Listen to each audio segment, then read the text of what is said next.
চাল কুমড়ার খোসা ভর্তা বানিয়েছি। আজকে চাল কুমড়ার খোসা ভর্তা বানাবো। এখানে চাল কুমড়া নিয়েছি, খোসাটা আমি ছাড়িয়ে নিচ্ছি। অনেকে চাল কুমড়া খেয়ে খোসাটা ফেলে দেন, ফেলে না দিয়ে এভাবে ভর্তা বানিয়ে খেতে পারেন। তো আমি খোসাটা আলাদা করে নিচ্ছি কুমড়ো থেকে। দেখুন এভাবে আলাদা করে নিব।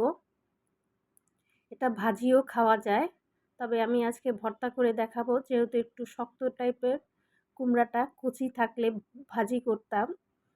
তো খোসাটা আমি প্রথমে কুচিয়ে নিব ছোট ছোট করে। দেখুন এটা কিন্তু চাল কুমড়ার খোসা, আবার অনেকে লাউ খোসা ভেবে ভুল করবেন না।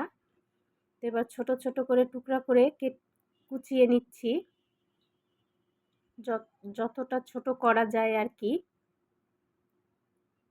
আর ভর্তাটা খেতে অনেক ভালো লাগে, খেয়ে দেখবেন। এই যে দেখুন এভাবে সবগুলো আমি কুচি করে নিব।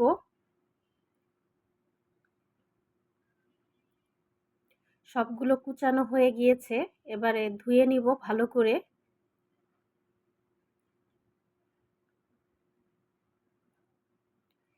এবারে কড়াইয়ের মধ্যে পানি দিয়ে আমি সিদ্ধ করে নিব খোসাগুলো। তো পানির মধ্যে দিয়ে দিচ্ছি সিদ্ধ হওয়ার জন্য সামান্য পরিমাণে হলুদের গুঁড়ো দিয়ে দিব। হলুদের গুঁড়ো দিয়ে নেড়ে দিচ্ছি। এবার ঢেকে দিব, সিদ্ধ হওয়া পর্যন্ত অপেক্ষা করছি। যখন খোসা সিদ্ধ হয়ে যাবে তখন নামিয়ে নিব। খোসাটা সিদ্ধ হয়ে গিয়েছে, এবার নামিয়ে পানিটা ছেঁকে নিব। এবারে ব্লেন্ডারে দিয়ে আমি এটা ব্লেন্ড করে নিব। ব্লেন্ড করার সময় দিয়ে দিব চিংড়ি মাছ, রসুন এবং কাঁচামরিচ। যে যেই পরিমাণে ঝাল খেতে পারেন সেই অনুযায়ী ঝালটা দিবেন। তো ব্লেন্ড করা হয়ে গিয়েছে, দেখুন আমি একদম মিহি করে ব্লেন্ড করে নিয়েছি। এবারে কড়াইয়ে তেল দিয়ে দিচ্ছি। চাইলে আপনারা ব্লেন্ড করার সময় কালো জিরা, বা যখন কড়াইয়ে তেল দিবেন তখন কালো জিরা দিতে পারেন, আপনাদের যদি পছন্দ হয় সেক্ষেত্রে দিবেন, না হলে না দিলে চলবে। তো কড়াই গরম হয়ে গিয়েছে তেলটা, এবার পেঁয়াজ কুচি দিয়ে দিচ্ছি। পেঁয়াজটা লাল লাল করে ভেজে নিব। দিয়ে দিচ্ছি দুটো কাঁচামরিচ। তেলের মধ্যে কাঁচামরিচ ভাজার গন্ধটা বেশ ভালো লাগে, তো সেজন্য কাঁচামরিচ দিয়ে দিচ্ছি। আর ঝাল যদি বেশি খেতে চান সেক্ষেত্রে মরিচের পরিমাণটা বাড়িয়ে দিবেন। পেঁয়াজটা লাল করে ভেজে নিচ্ছি, বারবার নেড়ে দিচ্ছি যাতে পুড়ে না যায়।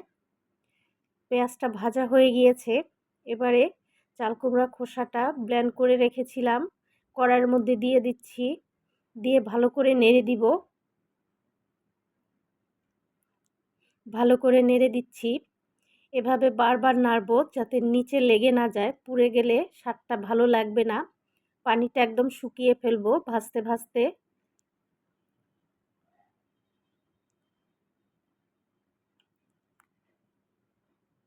এবার দিয়ে দিচ্ছি স্বাদ মতো লবণ। লবণ দিয়ে ভালো করে আবারও নেড়ে দিচ্ছি।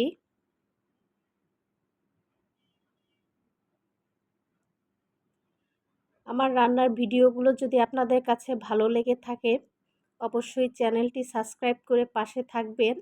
আরও এরকম আরও রেসিপি আছে, দেয়া আছে, চাইলে দেখতে পারেন, ভালো লাগবে। তো ভর্তাটা ভাজা হয়ে গিয়েছে, নামিয়ে নিচ্ছি। তৈরি হয়ে গেল মজাদার চাল কুমড়া খোসা ভর্তা। তো কেমন লাগলো আজকের রেসিপি অবশ্যই কমেন্টস করে জানাবেন। ধন্যবাদ সবাইকে। দেখা হবে আগামী ভিডিওতে। ভালো থাকবেন।